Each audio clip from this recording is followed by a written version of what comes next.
What up, everybody? This is David Arnold, and you are with me on the core94.com. Check it out.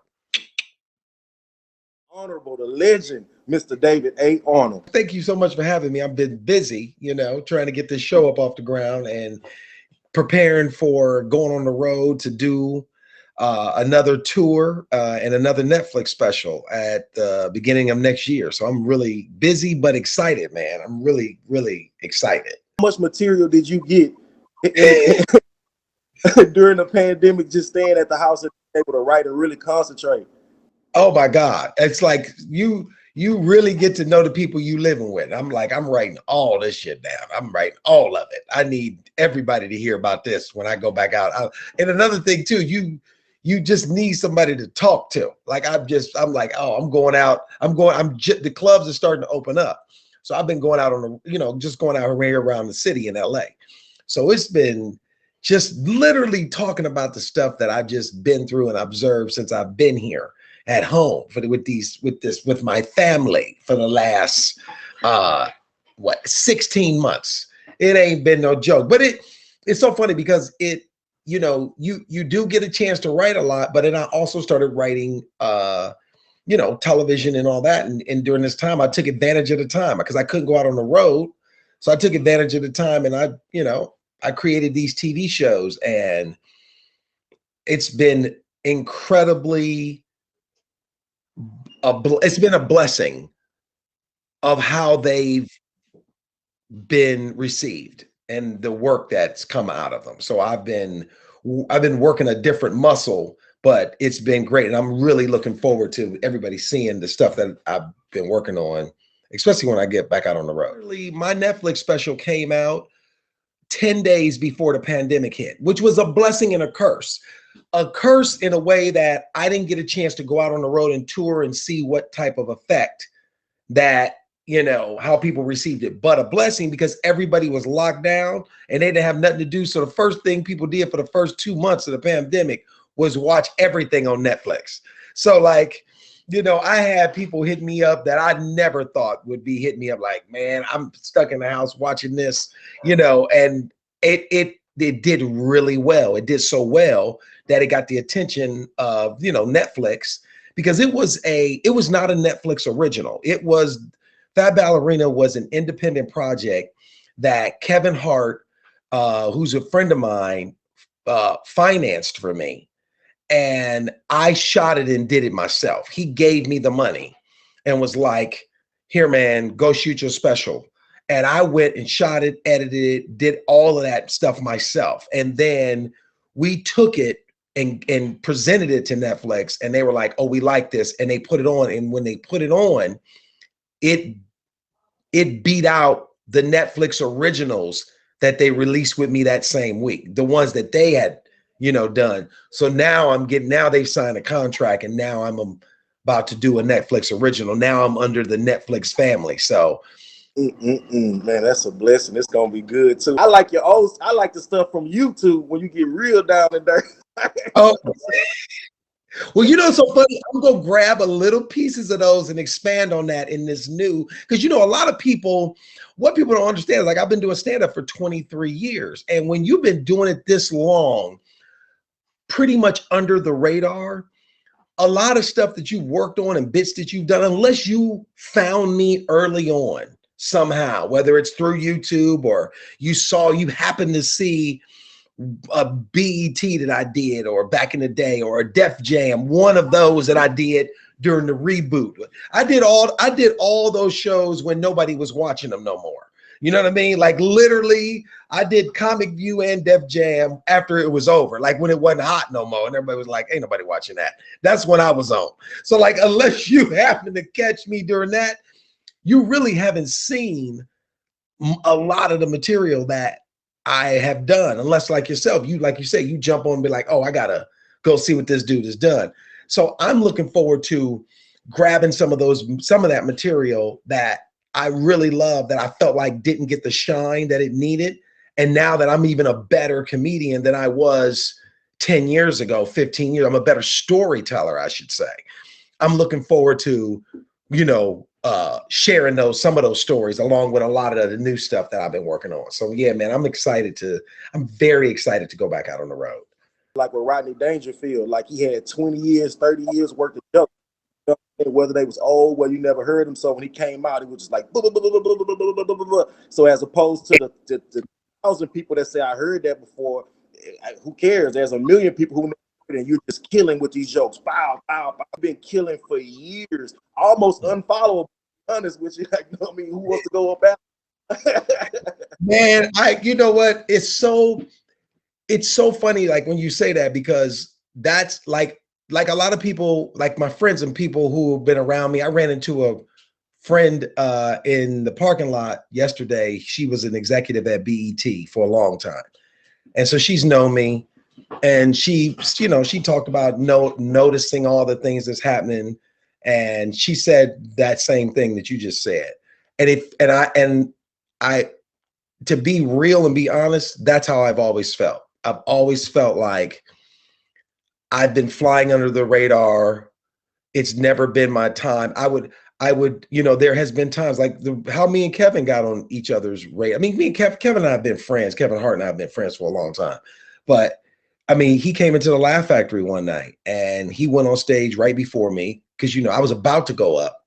He came in with all the clippers and he was like, man, I just want to do this one bit.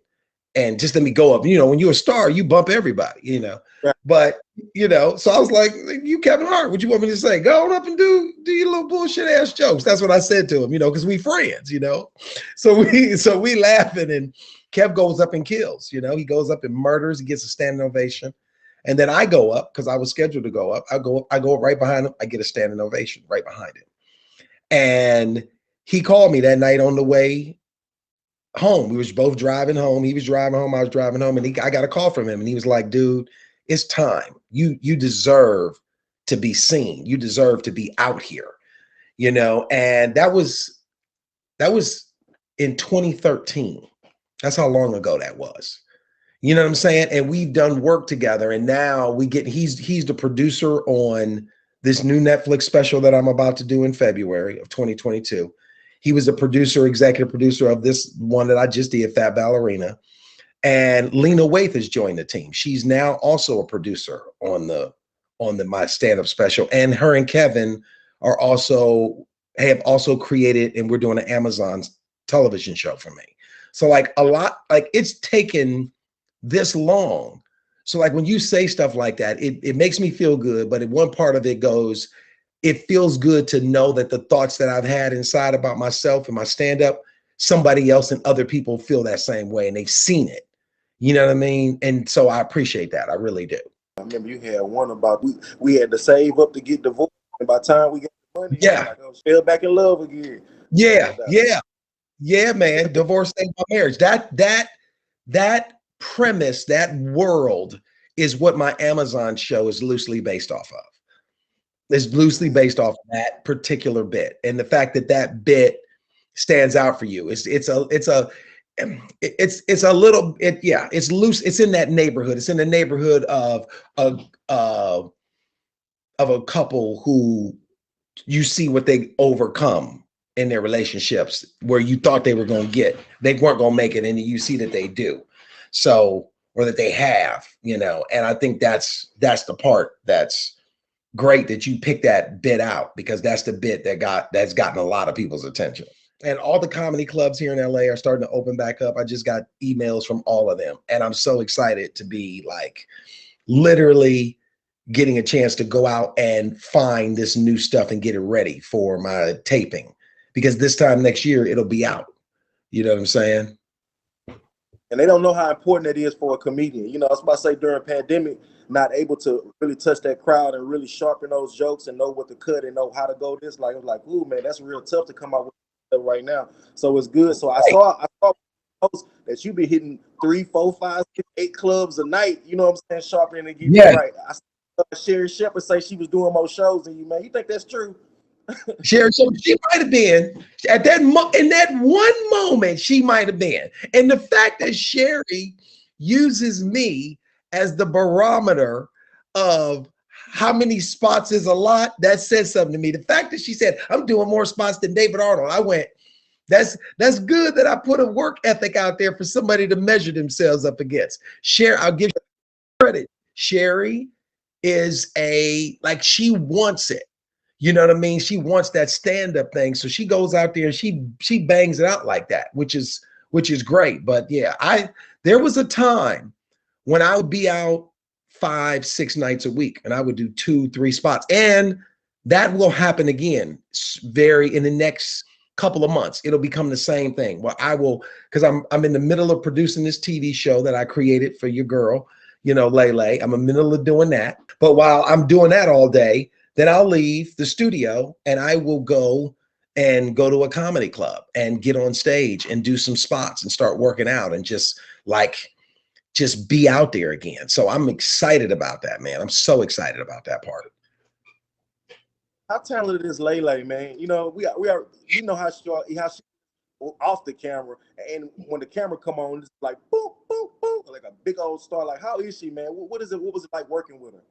She's great. She's one of those kids you don't get many people at that age who has such a clear vision of who they are, what they want to do, and she's never acted like this in this genre, in this not genre, but in this space where it's constant and it's a show. But she's caught on so quickly. Like the stuff that she doesn't know, she catches on to very quickly. She takes direction. You could just see, oh, this little girl's a star. Like, and it's a learning curve for everybody. Like when you haven't done, it's like the comedian. When a comedian steps onto a television set, I think one of the things that, and this is what I told her dad, AC, who's her manager, and her father, who's a great dude, I told him, I said, when you're used to doing everything by yourself, like me as a comedian, I'm used to being funny all by myself. Now I have a team of writers.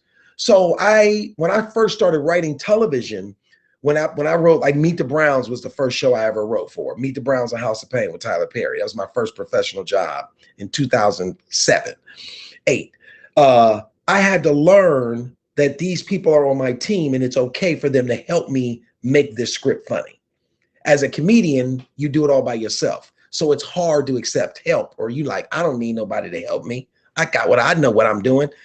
Lele and them, she's learning, like, there's a team of people that are here to make her show great, and she's really morphing well into that space and going, oh, okay, I don't have to do everything. Because, when you blow up on Instagram the way she has, and she's created this whole thing, you doing most of it yourself. Her and AC, her dad is there, but now you got this machine behind you, which is Nickelodeon. There's people who just focus on this and just focus on that. So it's like, so she can just focus on being Lele, the actress in this character. She's fantastic. She's really fantastic. And this show is going to be big.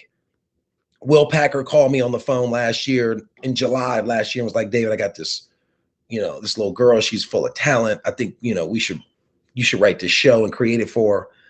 And me and Will produced a TV show together that's on BET Plus right now called Bigger. So I was a producer on that, and that's how I got to know him.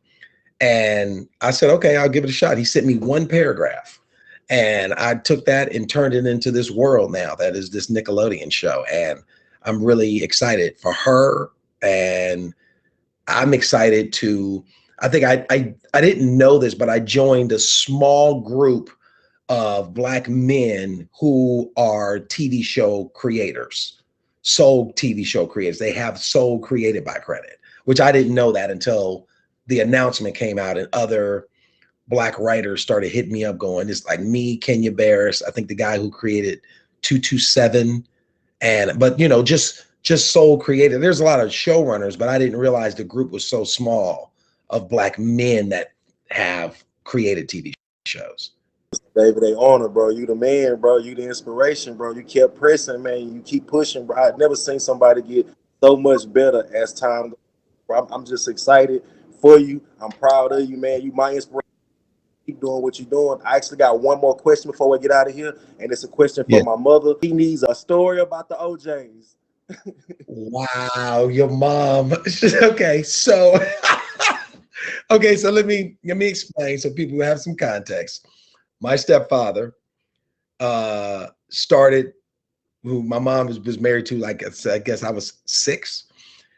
He started a group called the OJs. And so I grew up with being around music and the OJs. My mother was their road manager for many, many years. And then she went on to manage Teddy Pendergrass. And, so I grew up in that sound of Philly thing. And let me tell you the story. And I told this to Eddie Levert. I did his podcast about 3 weeks ago. I've been around him my entire life since I was a kid. And I remember I was probably about 10 years old. And one of our summer vacations was going to be going on the road with the OJs. That's what it was going to be, because my mother had to work.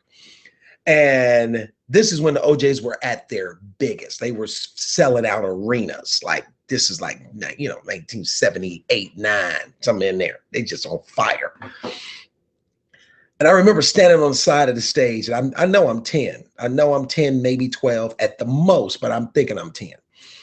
And watching Eddie and them work and perform, and to see how Eddie had control of the audience, the way he would sing, and he would drop to his knees and tear his shirt open and, oh shit, love is so fun. He was singing, and the place went ballistic. I never heard that kind of fire from an audience, right? 10,000 people. And it hit me in my chest in that moment. And I said, I don't know what I'm going to do, but I got to have this kind of response from people. And that's what made me go on the journey of trying to find out if I had something that could elicit this response from people, that fire, that and I came from Eddie and the OJs and watching them perform. And so you tell your mom that it was 100. That was, and watching them niggas argue backstage when the show was over. That was also my favorite. Because they would be arguing.